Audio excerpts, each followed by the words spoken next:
Spartan Nation. This is Miss Childress and Mr. Dane, and we're here in our makerspace, our temporary makerspace, at least until we get in our new building. But today we're going to be working on printing out stickers. And Mr. Dane is going to explain what this machine is behind me and what we'll be doing on the computers. Mr. Dane?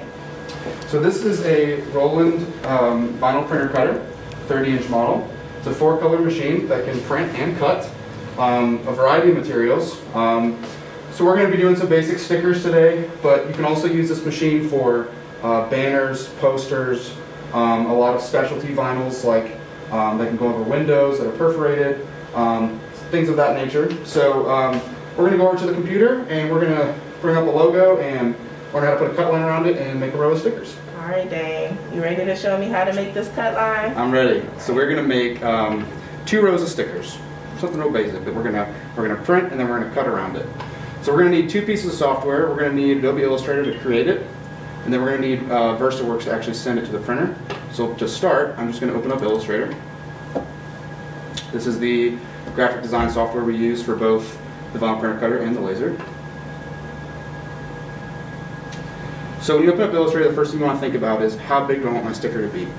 So let's just say we're going to do, small, like 2-inch by 2-inch stickers. So we'll go to Create New. We're going to name it. I'm just going to name this Spartan sticker. I'm going to make sure it's in inches, and I'm going to put 2 by 2 and create. First thing I like to do is I like to Control R to open up my rulers on the screen. This is especially useful for the laser. And I know that when I do a cut line, I have to have 2 layers. 1 layer for my graphic and 1 layer for my cut. So I'm going to go ahead and just open up my layers on the side and create a new layer. Then I'm going to place whatever file I want to use. So I'm going to go to File, Place, and I'm going to grab this Spartan helmet. I'm going to hit Place. I'm going to find the intersect on the top left. Click and drag to the intersect in the bottom right. Now what I'm going to do is I'm going to copy this. I'm going to hide layer 1. I'm going to select layer 2. And then I'm going to Control-Shift-V to paste. And if you do Control-Shift-V, it'll paste it in the same exact place you copied it from. With layer 1 still hidden, I'm going to use layer 2, my graphic, to trace. So I'm going to click Image Trace with this selected, and then I'm going to click Expand. Once you've done that, you're going to grab your Direct Selection tool.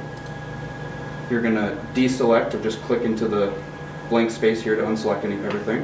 I'm going to click somewhere in the white space to select everything but my graphic, and I'm going to hit Delete. That deletes the white background. I'm left with just my vector art. So what I need to do here is I need to unite this image so that it fills the inside and I'm left with a shape that represents what I want my cut line to be. So I'm going to go back and grab my normal selection tool, deselect. I'm going to click on the outside line. It's very important that you make sure you see where it says path when you click. That tells you that you clicked on the outside line. And then I need my Pathfinder tool, which is in the right bar here, but if you can't find it, you can go to Window and Pathfinder.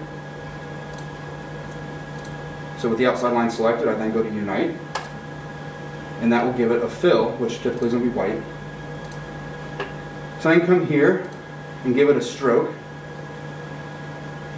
Any stroke right now is fine, but then you just want to make sure it has no fill, because we just want the line. So now we have to give this stroke 2 properties. We have to give it a specific color that the printer understands. So you can either create this color or you can import this specific swatch from the VersaWorks folder. So Windows C, Program Files, VersaWorks, Swatch, Illustrator, and VersaWorks. Open. That opens up my colors. The colors that's needed for the printer to recognize. Correct. So for the printer to understand that it needs to cut the line rather than print it, the line has to be 100% magenta. and it has to be named cut contour, all one word, capital C's. That's how the printer understands it. So I'm just giving this this line the color here, making sure again it has no fill. So right now I have my stroke. The color of my stroke is the cut contour that I imported from the VirtualWorks folder. And then also, very important, I have to make my stroke weight, which is just the thickness of the line, 0.001. So then from here, I can go back to my layers. I can turn layer 1 back on. And now I have a 2x2 sticker. It's going to print just a black Spartan head, and then it will do a contoured cut around the outside of it to give us a contoured cut sticker. So once we verified that VirtualWorks sees our cut line, again under special items, A with the box, then we can double click on our job to do some more settings with it. First thing we want to do is hit get media width. Sometimes I click it a couple times for good measure, and that's going to go to the machine and inherit what the current measurement of the media is. Then we go down the list here, scaling. If we created it the size we want in Illustrator, we probably aren't going to mess with this. Positioning, just on rule of thumb, I usually go center on media, and then I add my copies. So I'll come down here, and I'll see how many of these I want to make. You're limited to 250, regardless of size. That's like the number of instances that they cap you out at. So let's just do 2 rows. So just fill up the space here. You can also change the orientation if you want. With these, it's not going to matter. The next thing we need to do is come down one option to quality and select our media type. For this particular media, we're just going to use generic vinyl. However, in the future, there'll probably be a profile here for that specific media. So if you're using, let's say, matte calendar vinyl, there's going to be an option here for matte calendar vinyl in the future. But the heat transfer. Yep. Okay. So like, if you're, some of this stuff is fine, but it's a good practice to go ahead and download from Roland the correct media profile for that specific type of vinyl. Okay. I typically do high quality. And after that, that's pretty much all we need to do here. The last thing we can do if we want is we can come down to printer controls, and we can do cut sheet after output. What that's going to do is it's going to print the 2 rows of stickers, and then it's going to prompt us to remove the media clamps, and it's going to cut the sheet off after the job. Okay. So we'll hit OK. And then we can come down here and hit print.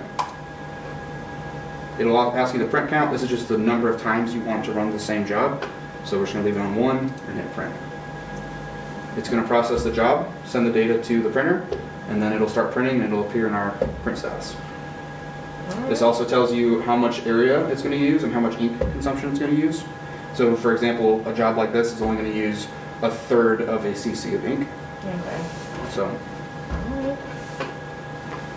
Spartan stickers. And we're ready to go. Ready to watch it print.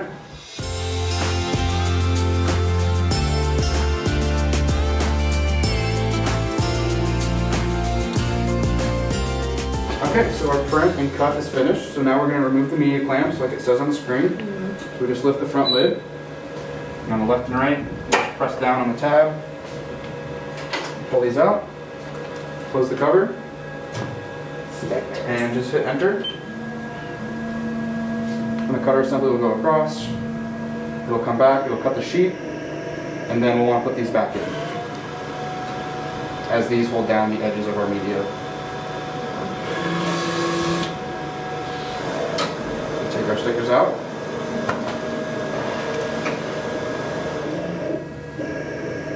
Let the paper move back up to the sensor, and then we can put our clamps back in.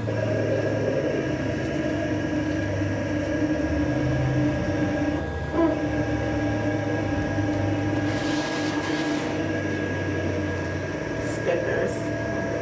Guess you could use it for notebooks or your laptops. Good. Folders.